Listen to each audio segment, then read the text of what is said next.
Hey guys, so again, it's been a while, sorry. I'm more annoyed at myself than I'm sure you actually care. So I am hoping to actually sort myself out and use this last chunk of the year to properly commit to getting in the habit of uploading regularly again and getting back into chatting about books, talking to you guys, and also reading more because I've just not been great at that for quite a while now. So I've had the last week off work and I haven't done as much reading as I hoped to because I had it off so we could do lots of decorating.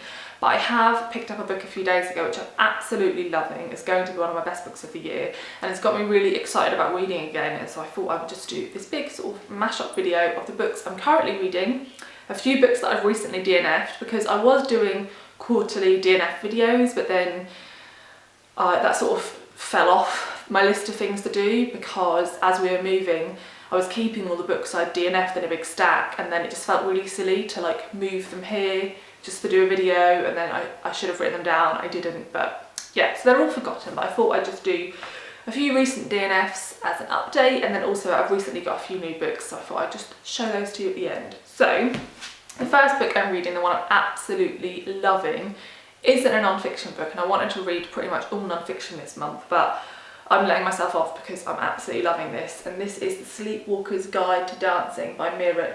Now this is probably a bit shiny because it's a library copy. So I recently read her graphic memoir, Good Talk, and it's one of the best books I've read this year. It's absolutely phenomenal. I highly, highly recommend it. And I found out she had a novel out previously, so I reserved it for my library, and then Eleanor contacted me and said she also had it. She really wanted to read it because she also enjoyed Good Talk. So we're buddy reading it at the moment and just loving it. It's just under 500 pages and I am 150 pages in, but in all honesty it's a book where if I'd had the time I would have just sat and read, not stopped until I finished, because it's so unbelievably readable.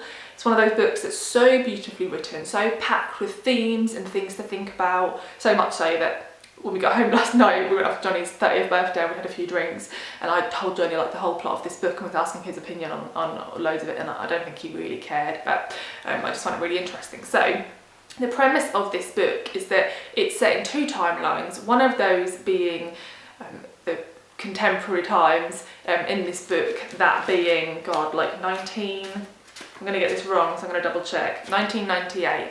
And in 1998, our main character gets a phone call from her mother saying, your father seems to be losing it, he's talking to himself and he's talking to your dead grandmother, we need you to come and visit. And you hear lots about her life at the time, and then you're also going back to when she's sort of in her early pre-teen and then teen years, her life with her family. And her family are Indian Americans, so her brother was born in India and then they moved to the US and she was born in the US.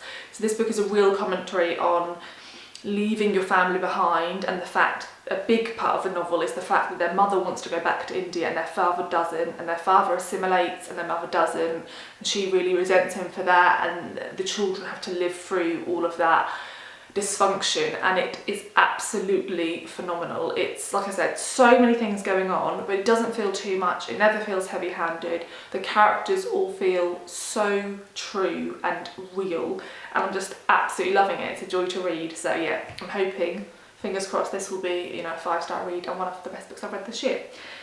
So there is that delight.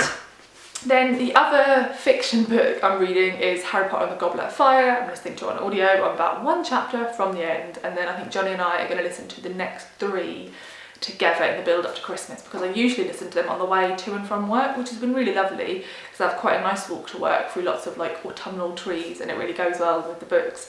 But I also really like listening to them with Johnny, so we're going to listen to those together. Don't have much to say about that, it's Harry Potter.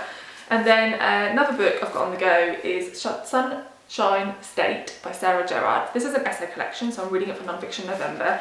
And this is a bit of an odd one because I actually picked this up to read when I bought it a couple of years ago. Sorry, I just had to pause there because I had a bit of fluff in my mouth. These things happen. So yeah, I picked this up to read when I first got it a couple of years ago, and I read the first essay and absolutely loved it. And then I got to the second essay, which is quite a long essay, it's about 60 pages, and was like, what the hell is this? This is not good. And so I decided to give it another go, and I had to really plough through that essay again because it's not great. And so I'm now at the start of the third essay, and it's also quite a long one, and this is really going to be the decider for me, because it's such a shame, because I feel like she can write beautifully and write about things I'm interested in, but I don't know if it's just some of the topics she chooses to write about isn't for me. So the first essay was about a relationship she'd had with another woman throughout her life, her best friend, and this quite toxic relationship they had, and it's almost this love letter to this woman who she's no longer in contact with, and it is just raw and completely beautiful. And the next essay is called Mother, Father, God, and the sections that are about her mother and father are amazing again. That really intimate look at her life, she writes beautifully about the people close to her, but the rest of it is about this church that her parents joined, but it goes all the way back to like a couple of hundred years ago when the church was first created, and you go through all these different ministers and the different books they wrote and the different buildings they inhabited, and I don't care. It's dry, it's boring, it's not, she could write that in a less dry way, but she doesn't. So yeah, when she's dealing with things that are personal essays, amazing. I don't think she's so good at writing about things that are less personal to her, so it entirely depends on what the content of the rest of the essays are, but if you've read this, I'd be intrigued to hear your thoughts. Another one I've got on the go for Non-Fiction November, oh, sorry my phone just beeped, is I'm listening on audiobook to On Chapel Sands, My Mother and Other Missing Persons by Cumming. So I put myself on the queue at the library for this, and I was number 40 in the queue, so I thought, maybe I won't wait, so I got it on audio, and she narrates it, which is great. I'm halfway through, and I was hoping to really love this one. The premise is that the author finds out that when her mother was 5 years old, her mother went missing for a couple of days. She was on the beach with her own mother and she disappeared, but her mother was never told. So she lived her whole life not knowing this about her, and it turns out that when the author looks into this, there was loads of other family secrets that her mother didn't know about. So this book is an intimate look at her mother's life growing up in Lincolnshire and all the secrets. So it sounded like it was going to be a little bit true crimey, which I was really interested in, but also quite nostalgic and looking at people growing up on in a really small coastal village, which I like the sound of. And it is, but it's also a little bit meandering in a way where I think it slightly loses itself. And so when I'm listening to it on audiobook, I'm enjoying it. But when I look at all the audiobooks on my list that I could listen to, I don't feel really inspired to get back to it, so I'm going to carry on, and I'm hoping, because at the moment I feel like we've been introduced to the characters, and some of the setup of all like the mysterious history has been given, but we've not really found out, nothing's been revealed yet, so we shall see. But if you've read that one again, let me know. So these next couple are ones I'm considering DNFing, and I would appreciate your help if you've read these books. Hello Luna. She's blatantly, I don't want to get out of this room now the door's closed. Yep. Can you open it? I don't think she can. Okay, so the first book is Queer Intentions, A Personal Journey Through LGBTQ+ Culture by Amelia Abraham. I was so excited for this, I thought it sounded absolutely phenomenal, and to be fair, I am only 80 pages in and it's 320 pages, so I've given it a decent shot, but not like a proper chance, I guess. And do you know what it is I'm not loving the writing style at all, and so I feel like I can't say this isn't a good book, but I can say that this writing style doesn't work for me. The way I describe this writing style, I've come across this a couple of times before in these sort of books that are looking at a social history with a touch of memoir, which I love the sound of, by the way, but it entirely depends on how it's handled. And the way this is handled and the way other books I've given a go are handled that I don't like is when it feels like there's this journalist and they're sort of plodding along in their career, and then something happens and they're a bit down on their luck and they're out of money and they've not really got a job. And they just sort of find random people to chat to, and then, I don't know, somewhere along the line of just bumming on their friends' sofas and chatting to these random people, they realise that they could maybe make something out of these drawn together stories, and so they write a book. But it's very clear from the offset that there wasn't an intention behind it at the start, and so the conversations you're given are really biased because the author didn't set out to to give both perspectives. They just were having a chat with somebody, noted it down just in case it could become a decent story, and then pulled them together. And also I just find it all quite informal. I feel like she's not revealing anything. I was expecting a really intimate look. I was expecting to learn loads, to feel really like educated, and I just don't. It just feels like a casual chat with somebody who's going, yeah, then I spoke to this person and they said this and that was quite cool, and then I went over to San Francisco and I had a chat with this person and that was sort of interesting. So it's just too, yeah, it's too piecemeal for me, it's too casual, and I don't like the tone, but I'm sad about that because I was really interested in the content. So yeah, really sadly it isn't working for me, and I will probably DNF it, but I feel like I'm going to give it like a few more pages, but I also feel like that's sort of pointless because this isn't a bad book, it's just a non-fiction writing style that I really don't like. I also don't really like narrative non-fiction, so I'm not a big fan of when non-fiction is written in a way where you get, like when someone's telling you the history of something that happened 50 years ago, they still describe the colour of the jacket that person wore, and I'm like, this is irrelevant. I feel like I'm not into that. Those two sort of, I find them quite casual non-fiction styles. They just don't work for me. So yeah, it's a me thing and not a book thing. And then the other one I'm considering DNFing, I've not picked up in about 4 weeks, and that is Water Shall Refuse Them by Lucie, McKnight, Hardy. So I bought myself this about a week before we moved. It was one of the books I was most excited about coming out this year. I really like the sound of it. It's about a teenage girl who moves with her family to a small Welsh village after the death of her sister, and then it sort of sounds like it's going to be a bit gothic, and she's going to get involved in possible witchcraft and things like that.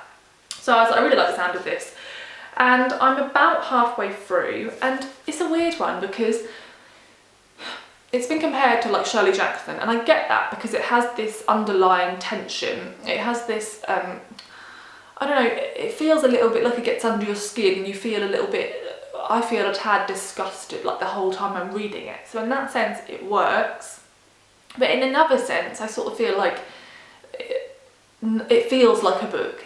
None of these people, none of this story feels like it's really happening. It feels like I'm reading someone's first novel. And I also feel a little bit like I'm indifferent to what happens, and I don't feel like I'm going to be super surprised, or I just don't really care. So sort of sad because I feel like it's not a bad book, and I could end up giving it 3 stars, but when it gets this close to the end of the year and I've put a book down for 4 weeks and not really felt excited to get back to it, I then think, do I want to spend the last few weeks of the year on books like this, or would I rather pick something up that could be amazing? So I probably will DNF this one, but again, if you've read this one, let me know your thoughts down below. And then 2 that I have sadly DNF'd recently. One is Wakenhyrst by Michelle Paver. I was convinced I would love this because it's a historical fiction novel set in Suffolk, which is where I'm from. There's not many books set in Suffolk. It's set in a big old crumbling mansion, and it's from the perspective of a young girl, and it's gothic and eerie and scary, and I was like, I'm gonna love it. No. So I've never read any Michelle Paver, and I think that is the issue here really, in that all those descriptors sounded amazing to me, but it turns out I don't really like the way Michelle Paver writes.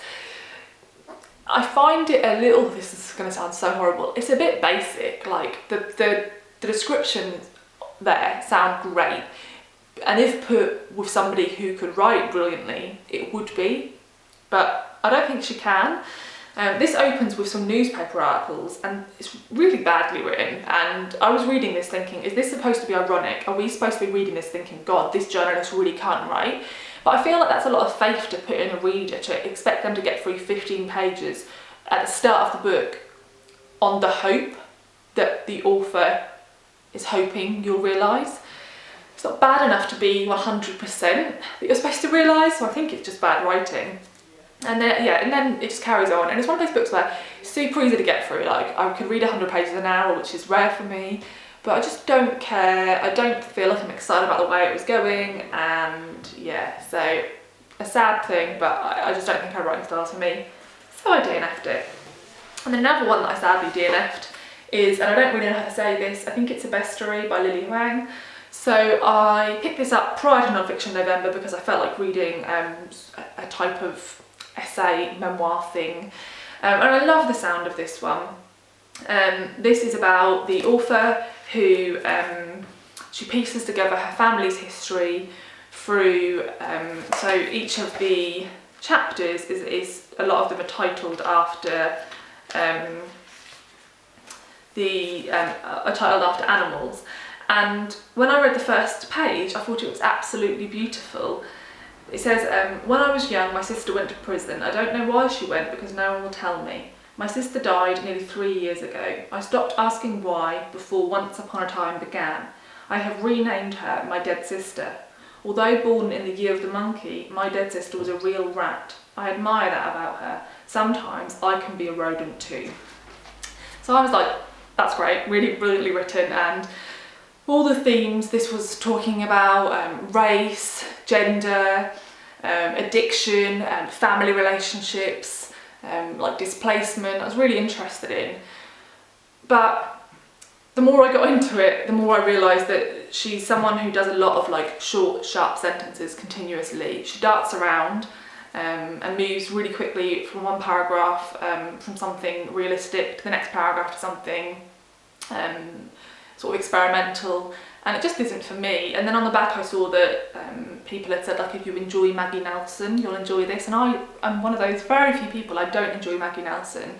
I'm not a fan of her writing style. It's too experimental for me, too pretentious, and yeah, so this isn't for me, which is a real shame because I think a lot of people could really love this one. But yeah, so I've DNF'd it. Last, I have a few new books that I have recently been sent or I picked up. So I was contacted by a Canadian publisher called Greystone Books asking if I would like copies of these next two. This first one is Winterlust, Finding Beauty in the Fiercest Season by Bernd, Brunner. And this is a book with lots of different little sections all about winter, and it's a really beautiful book. It's quite heavy because it's got lots of illustrations throughout, so it's on like really nice high quality paper.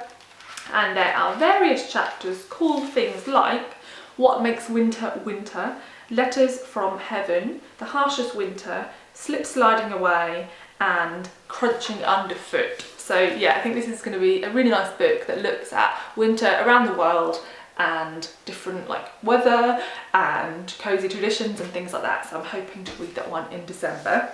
The next one is Strangers in the House, A Prairie Story of Bigotry and Belonging by Candace Savage. So this sounds absolutely fascinating. The author looks into the history of her house and she finds out that a man with an unmistakably French name had lived in it, but her house is in a Saskatoon neighbourhood. So she doesn't understand how he came to live in this sort of British area, and so she's looking through the history of what happened there. And it says, as she scours public records and historical accounts and interviews descendants, she reveals a family saga marked by uprooting, hardship and adaptation. And it says, Strangers in the House uncovers the buried past under the floorboards of one home, and through it the unacknowledged story of a nation. So yeah, this sounds like it could be super fascinating, so I'm very much intrigued. This next one I picked up myself because it was one of my most anticipated releases of the year, and it's tiny, way smaller than I expected. It's Sudden Traveller by Sarah Hall. Sarah Hall is an author I really enjoy, and I've read both of her previous short story collections, Madame Zero and The Beautiful Indifference. The Beautiful Indifference I was indifferent to. Madame Zero, absolutely phenomenal, which was her more recent collection, so I'm hoping this one will be amazing too. So it's only about 110 pages, so it's not got many stories in it. It's got 1, 2, 3, 4, 5, 6, 7. So yeah, very short, but I'm hoping to love this one. She writes absolutely beautifully. The one thing I will say is I'm not really a fan of that cover, and I don't feel like it really goes with the vibe of her other covers recently. Like the cover of Madame Zero, I'll put up here. These are all published by Paver. Just feels like an odd decision to have that sort of cover for her last short story collection, which is like really modern and eerie, and then this sort of cover for her new collection. So yeah, maybe it's to do with the vibe of the collection.